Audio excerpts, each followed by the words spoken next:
Welcome to our video.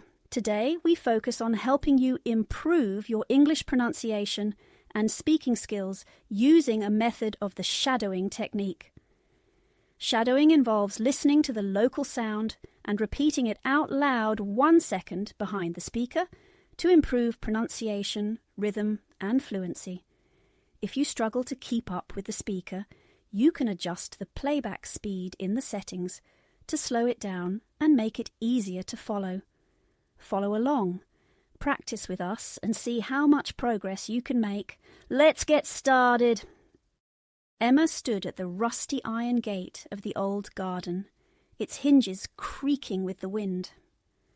The garden had been abandoned for years, a secret corner of her small town that no one seemed to care about anymore. But for Emma, it was a place of endless possibility. The townsfolk called it the Forgotten Patch, an overgrown mess of weeds and brambles. Yet Emma didn't see chaos. She saw potential. Armed with a pair of gloves, a trowel, and a vision, she was determined to transform the neglected plot into a thriving garden for the community. A chance discovery. It all began a week earlier when Emma stumbled upon an old journal in her grandmother's attic. Her grandmother Margaret had passed away the year before, leaving behind a treasure trove of memories. The journal contained drawings, notes, and lists of plants, all connected to the abandoned garden. Margaret had dreamed of turning the space into a sanctuary for everyone in the town, but life had gotten in the way. Emma couldn't shake the feeling that this was her chance to continue what her grandmother had started. Facing doubts. At first, Emma felt foolish. She wasn't a gardener. In fact, she had never planted so much as a sunflower. When she shared her idea with her best friend Lucas, he laughed.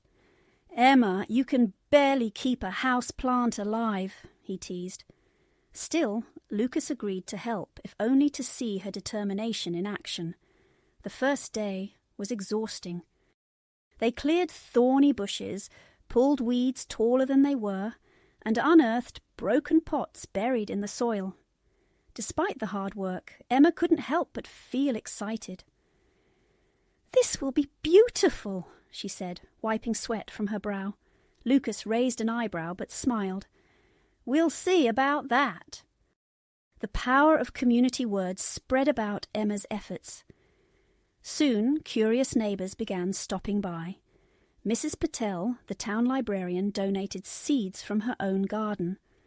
Mr. Davies, a retired carpenter, offered to build benches. Even children came by with painted stones to decorate the pathways. Before long, what had started as Emma's project became a collective effort. Each weekend, more volunteers joined in.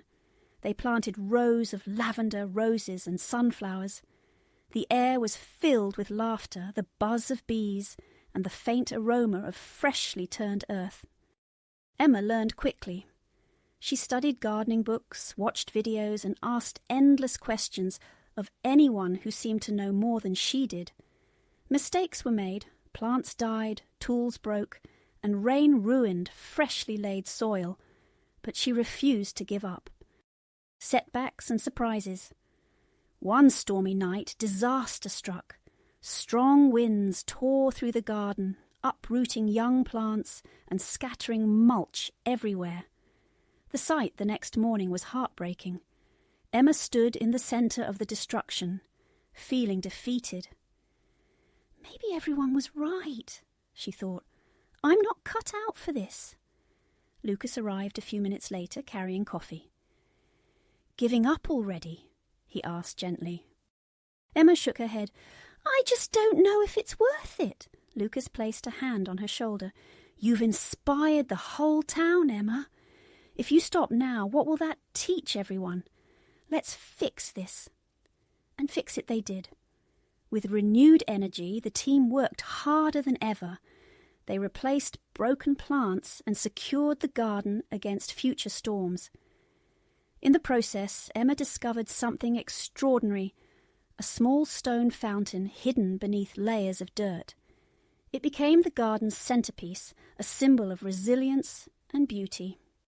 A blooming dream months passed, and the garden transformed into a vibrant oasis. Butterflies and birds returned, filling the air with life. The townsfolk began using the space for picnics, yoga classes, and quiet reflection. On the day of the grand opening, Emma stood by the gate, welcoming everyone with a radiant smile. The mayor gave a small speech praising the community for their collective effort. But Emma knew the truth. It wasn't just the town that had been transformed, it was her. Through the garden she had discovered her strength, her creativity, and her connection to others. The legacy lives on.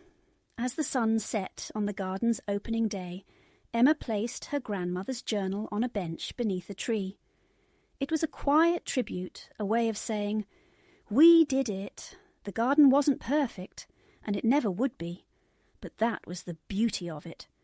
Just like life, it was full of surprises, setbacks, and second chances, and in its imperfection, it thrived, just as Emma had."